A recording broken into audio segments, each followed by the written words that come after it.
जय Hind cadets. आपण SPI services preparatory institute बद्दल basic माहिती बघितली. ते म्हणजे त्यांचं डेली शेड्यूल कसं असतं, त्याची स्थापना कशी झाली, काय त्यांचं विजन मिशन आहे, त्यांची फिलॉसॉफी काय आहे, तिथले डूज डोंट्स काय आहेत, रूल्स रेग्युलेशन्स काय आहेत. आजच्या व्हिडिओमध्ये आपण बघणार आहोत ते म्हणजे विद्यार्थी कसे यासाठी एलिजिबल होतात, त्यासाठी कशी एक्झाम कंडक्ट केली जाते, त्या एक्झामचा सिलेबस काय असतो वगैरे वगैरे. ओके, तर आपण सुरू करूयात. सगळ्यात पहिले ॲडमिशन एलिजिबिलिटी पासून. तर फर्स्ट अँड फॉरमोस्ट थिंग जी विद्यार्थ्यांसाठी महत्त्वाची आहे ते म्हणजे जे विद्यार्थी SPI सर्व्हिसेस प्रिपरेटरी इन्स्टिट्यूट साठी अप्लाय करणार आहेत ते महाराष्ट्राचे डोमिसाईल पाहिजेत.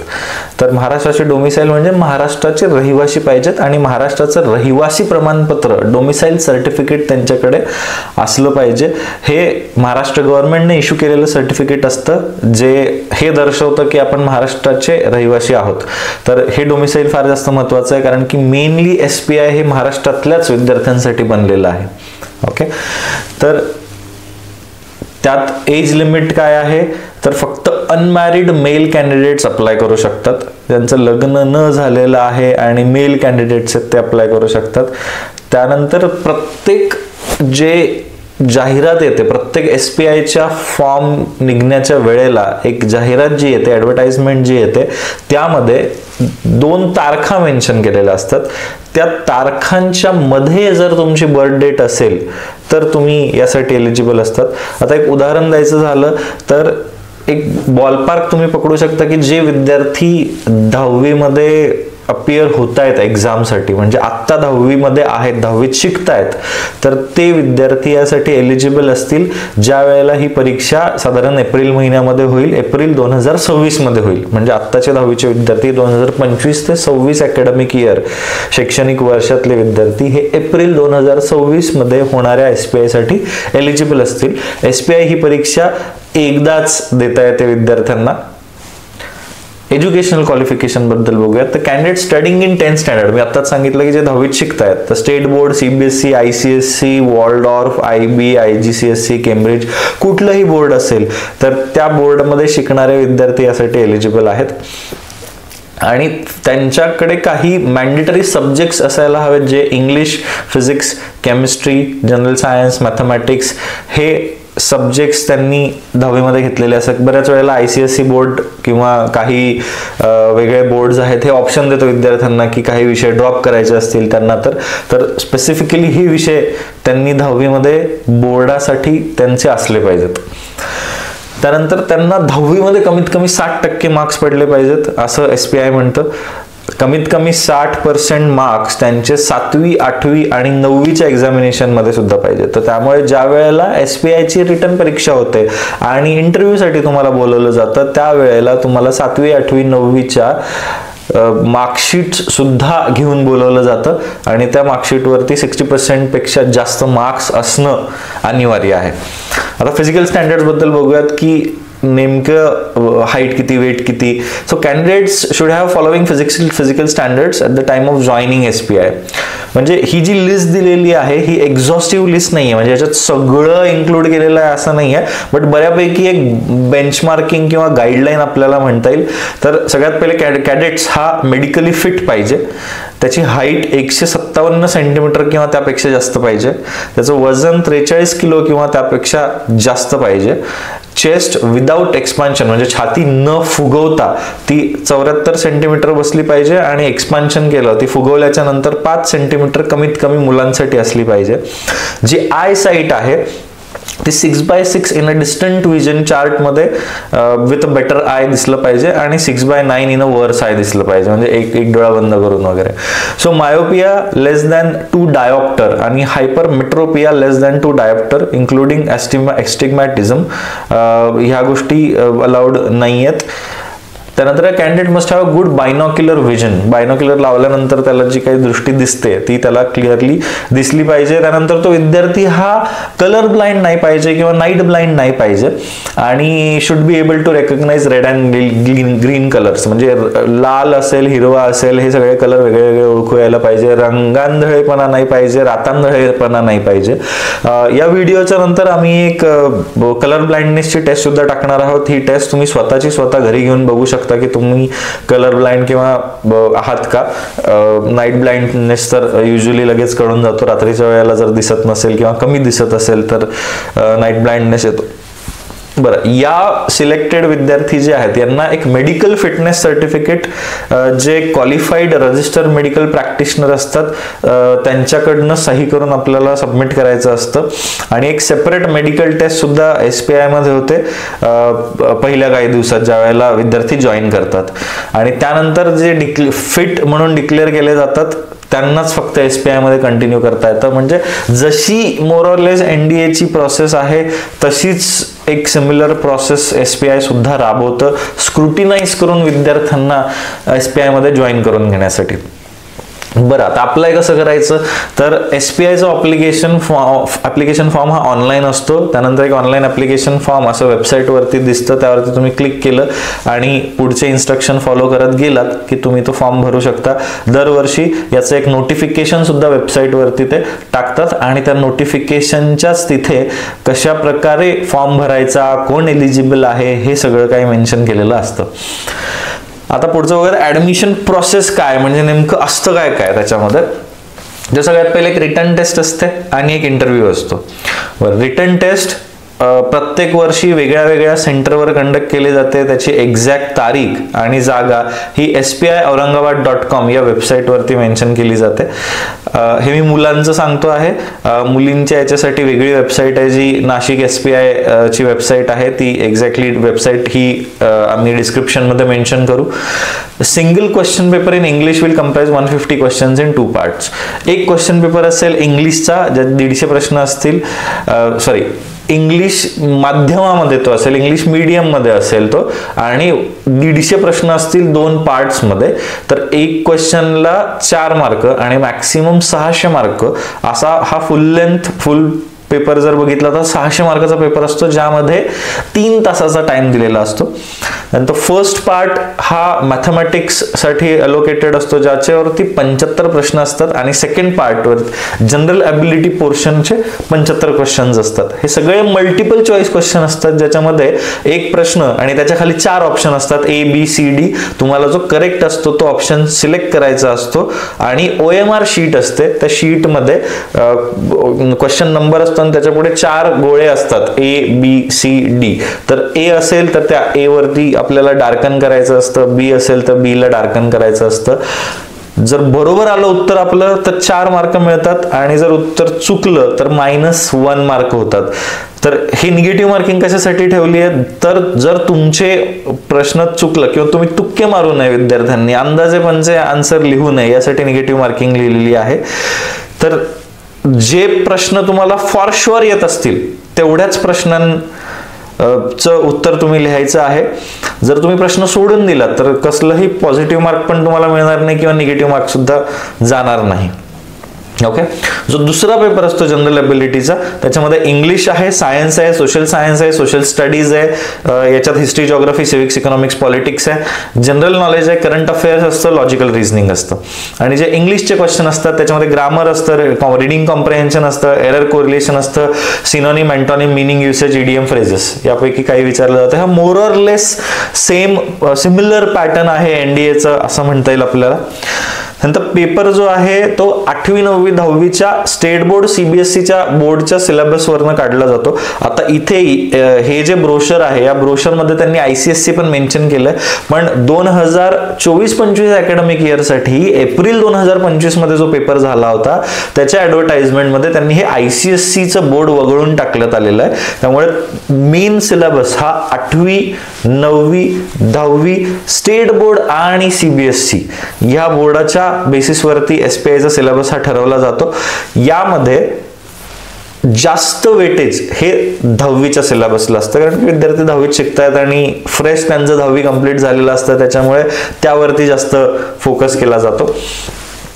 हे सोडून काही जनरल नॉलेजचे, करंट अफेअर्स, मेंटल ॲबिलिटीचे क्वेश्चन सुद्धा विचारले जातात. हे गॅटचा पार्ट असतो. त्यानंतर हा जो रिझल्ट आहे हा इन्स्टिट्यूटच्या वेबसाईटवर लावला जातो आणि त्या विद्यार्थ्यांना इंटरव्ह्यूसाठी बोलवलं जातं. इंटरव्ह्यू झाल्यानंतर जॉईनिंगच्या नंतर मेडिकल असतं. तर आता इंटरव्ह्यू मध्ये काय, तर इंटरव्ह्यूज हे एकतर पुणे किंवा छत्रपती संभाजीनगर या दोन्ही ठिकाणी कंडक्ट केले जाऊ शकतात बेस्ड ऑन स्टुडंट्स प्रेफरन्स. त्यामध्ये जनरल इंटेलिजन्स विद्यार्थ्यांचं कसं आहे, पर्सनॅलिटी कशी आहे, जनरल अवेअरनेस कसा आहे, करंट अफेअर्स बद्दलचं नॉलेज कसं आहे, अशा प्रकारे तो कंडक्ट केला जातो. बरं, हा इंटरव्ह्यू हा इंग्लिशमध्येच होतो आणि candidates are suppose to communicate in English. त्यामुळे विद्यार्थ्यांना ज्यांना इंग्लिश बद्दल थोडासा टॅबू वाटतो, भीती वाटते किंवा तेवढं इंग्लिश चांगलं फ्लुएंटली जमत नाही, त्यांनी आत्तापासून इंग्लिश बोलण्याची सुरुवात करा. भले तुम्ही मिरर समोर उभं राहून रोज 10 मिनिटं इंग्लिश बोलले किंवा तुम्ही इंग्लिशमधली पुस्तकं वाचली, तुम्ही छोटे छोटे स्मॉल सेंटेन्सेस इंग्लिशमधले बनवून दैनंदिन जीवनामध्ये आपल्या मित्रांसोबत बोलायला सुरुवात केली, टीचर्स सोबत इंग्लिशमध्ये बोलायला सुरुवात केली, तर हळूहळू हे इम्प्रूव्ह होऊ शकतं. कारण आपल्याकडे वेळ आहे अजून ह्या इंटरव्ह्यू साठी. बट ज्यावेळेला इंटरव्ह्यू होईल तो इंग्लिशमध्ये होईल आणि त्यामुळे आत्तापासून बाकी नॉलेज मिळवायला आपल्याला कदाचित कमी वेळ लागेल. बट इंग्लिशची प्रोफिशियन्सी जर आपल्याला अचीव करायची असेल तर त्यासाठी नक्कीच वेळ लागेल. म्हणून आत्तापासून ज्यांच्या इंग्लिशची फ्लुएन्सी कमी आहे त्यांनी काम करायला सुरुवात करायला पाहिजे. ज्यावेळेला इंटरव्ह्यूला विद्यार्थी जातात त्यावेळेला त्यांनी original copies of annual examination result of 7th, 8th, 9th आणि 10th हे घेऊन जायचंय. म्हणजे 10वीचा रिझल्ट जर लागला नसेल तर 7वी, 8वी, 9वी हे रिझल्ट घेऊन जायचेत आणि 10वीचा जर रिझल्ट लागला असेल तर 10वीचे सुद्धा ओरिजिनल जे रिझल्टच्या कॉपीज आहेत त्या घेऊन जायच्या आहेत.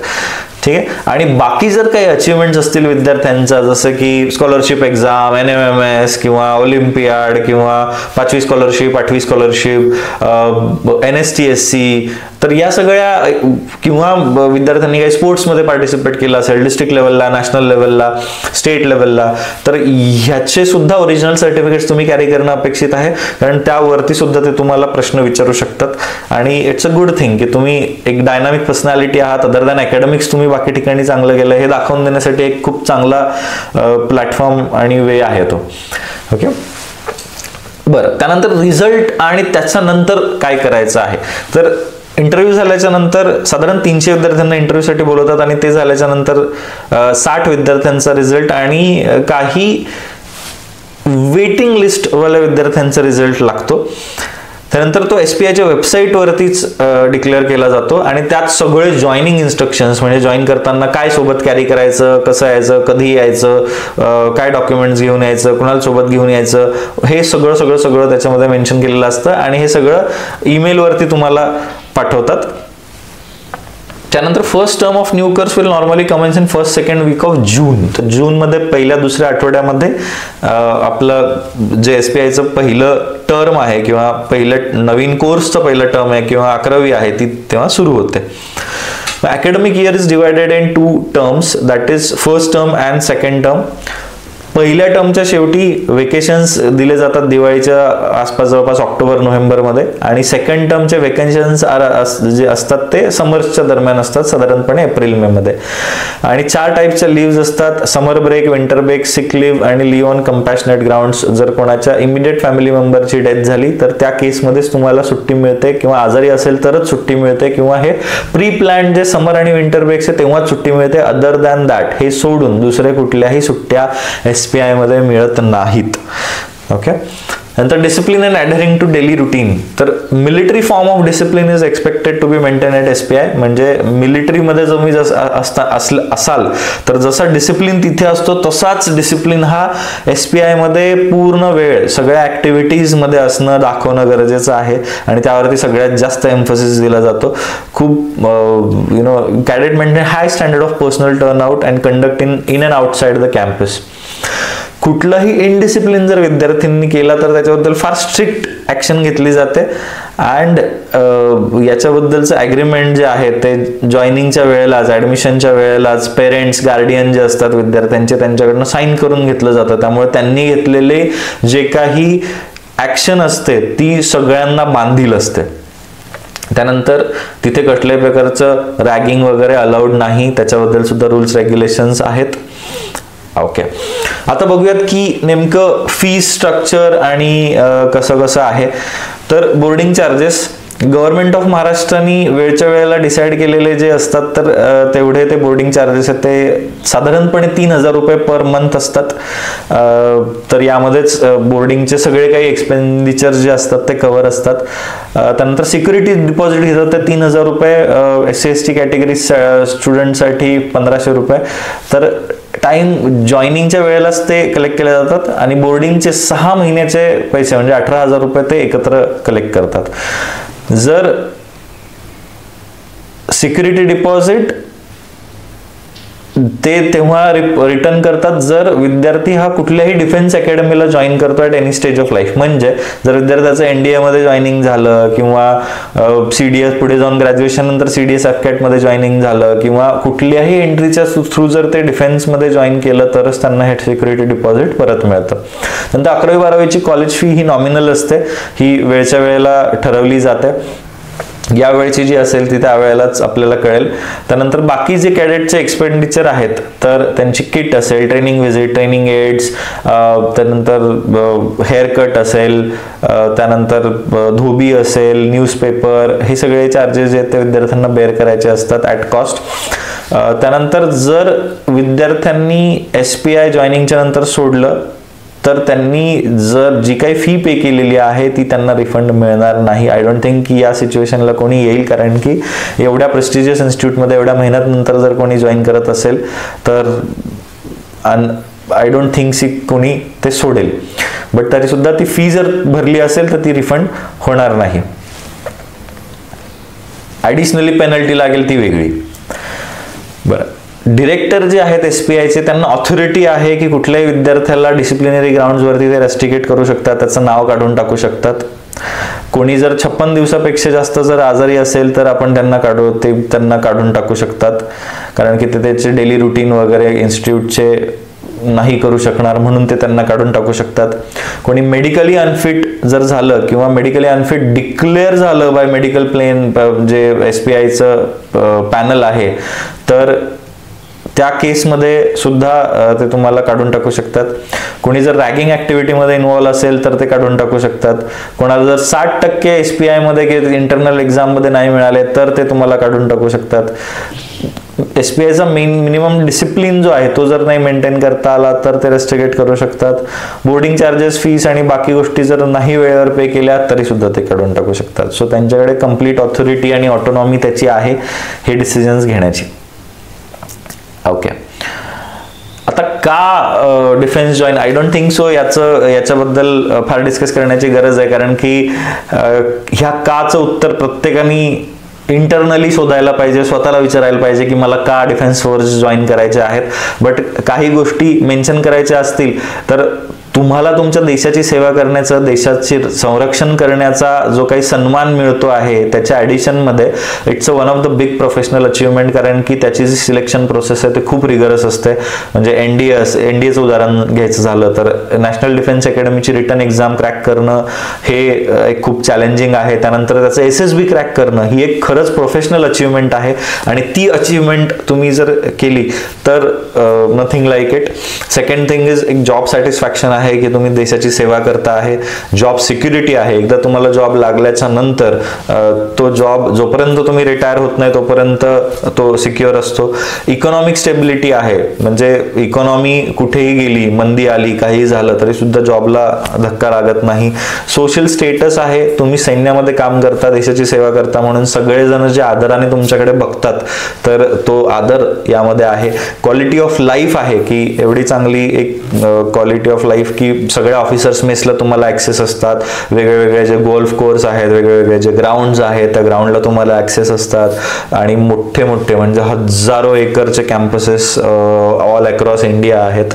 तर तिथे जाऊन तुम्ही वेगळ्या वेगळ्या ज्या एक्स्ट्रा करिक्युलर असतील, स्पोर्ट्स असतील, तर ते तुम्ही एन्जॉय करू शकता.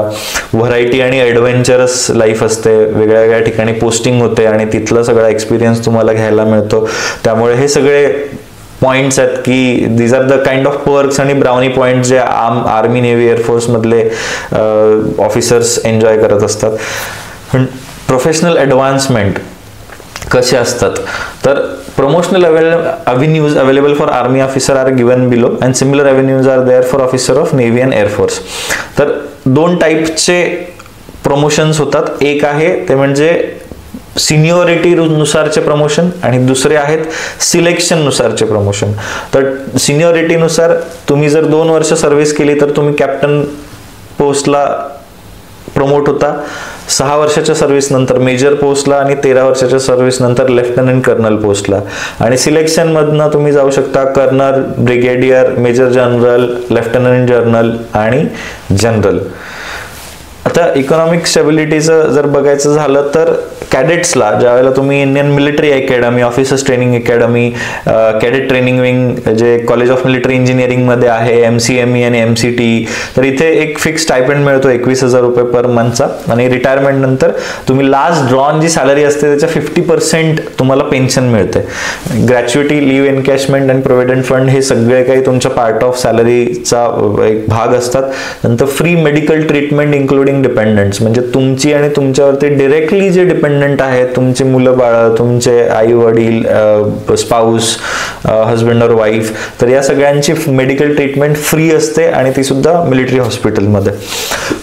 2 टाईपच्या कमिशन्स असतात. कमिशन्स म्हणजे तुम्ही शॉर्ट सर्व्हिसमध्ये म्हणजे कमी वेळासाठी तुम्ही सर्व्हिस देऊन मग रिटायर होणार, का परमनंट कमिशन म्हणजे जोपर्यंत रिटायरमेंटचा एज येत नाही तोपर्यंत तुम्ही you will work for the defence and then you will retire.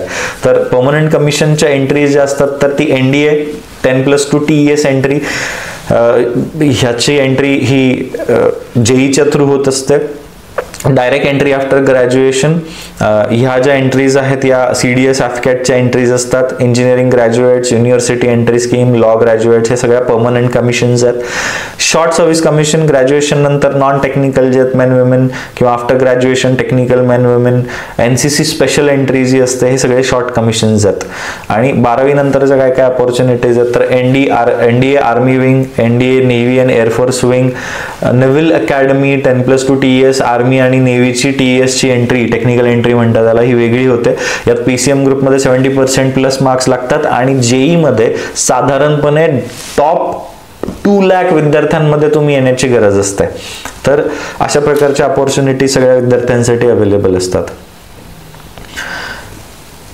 हा सगळा डिटेल्ड चार्ट आहे. याच्याबद्दलचा एक वेगळा व्हिडिओ आम्ही बनवू ज्यामध्ये प्रत्येक एंट्री बद्दल डिटेलमध्ये माहिती दिलेली असेल. तर सबस्क्राईब नक्की करा या चॅनलला, जेणेकरून तुम्हाला अशा प्रकारची डिटेल माहिती वेगळ्या वेगळ्या डिफेन्सच्या एंट्रीजची मिळत राहील. ओके, तर हे कॅडेट्स कमांडमेंट्स आहे. एक प्लेज विद्यार्थ्यांना देण्यासाठी एनकरेज करतात. तर ते आहे की nation, services, SPI, corps, cadet, truth, discipline, punctuality, supervision, work, play and gentleman. So all of these things are focused on in SPI. So that's all about SPI. हा व्हिडिओ जास्तीत जास्त आपल्या मित्रांपर्यंत शेअर करा जे कोणी NDA मध्ये, army, navy, एअरफोर्समध्ये join करू इच्छितात. आणि त्यासाठी SPI-Aurangabad.com आणि girlsspi-nasik.com या 2 वेबसाईट वरती रेग्युलरली व्हिजिट करा, किंवा ज्या वेळेला एक्झामचं नोटिफिकेशन ॲडव्हर्टाइजमेंट येईल तर ती ॲडव्हर्टाइजमेंटच्या नंतर फॉर्म कसा भरायचा आहे या सगळ्या व्हिडिओ सुद्धा आपण टाकणार आहोत. SPI ज्यांना प्रिपेअर करायचं आहे त्यांच्यासाठी आत्तापासूनच त्यांनी अभ्यासाला सुरुवात करण्यासाठी म्हणून LWS पुणे घेऊन येतं एक SPI सर्व्हिसेस प्रिपरेटरी इन्स्टिट्यूटचा ऑनलाईन कोर्स. या कोर्सबद्दलचे डिटेल्सचा एक व्हिडिओ आम्ही वेगळ्याने टाकणार आहोत. त्यामध्ये सगळे सब्जेक्ट्स म्हणजे मॅथ्स असेल, सायन्स असेल, सोशल सायन्स असेल, history, geography, civics, economics, polity, general knowledge असेल, करंट अफेअर्स असेल, मेंटल अबिलिटी, हे सगळे सब्जेक्ट्स आम्ही कव्हर करणार आहोत. त्यानंतर त्यावरची मॉक टेस्ट सुद्धा विद्यार्थ्यांसाठी अवेलेबल करून दिली जाणार आहे. तर सबस्क्राईब करायला विसरू नका, लाईक आणि शेअर पण कराल, जास्तीत जास्त विद्यार्थ्यांपर्यंत पोहोचण्यासाठी किंवा जे डिफेन्स एस्पायरंट्स आहेत त्यांच्यापर्यंत पोहोचण्यासाठी आम्हाला मदत कराल. आणि लवकरच घेऊन येऊ. या कोर्सची फी सुद्धा फार कमी असणार आहे. हा कोर्स ऑनलाईन पद्धतीने असणार आहे, सो विद्यार्थी घरी बसूनच त्याची तयारी करू शकतील. यासोबतच एक रेसिडेन्शियल कोर्स सुद्धा आपला असणार आहे. ज्या वेळेला विद्यार्थ्यांची 10वी बोर्डाची परीक्षा संपेल त्यानंतर साधारण 1 महिन्याचा पिरियड विद्यार्थ्यांसाठी मिळतो. त्या 1 महिन्यामध्ये आपण विद्यार्थ्यांचा रहिवाशी कोर्स कंडक्ट करणार आहोत SPI साठी. तर त्याबद्दलचे डिटेल्ससाठी नक्की सबस्क्राईब करा. Thank you so much. जय हिंद.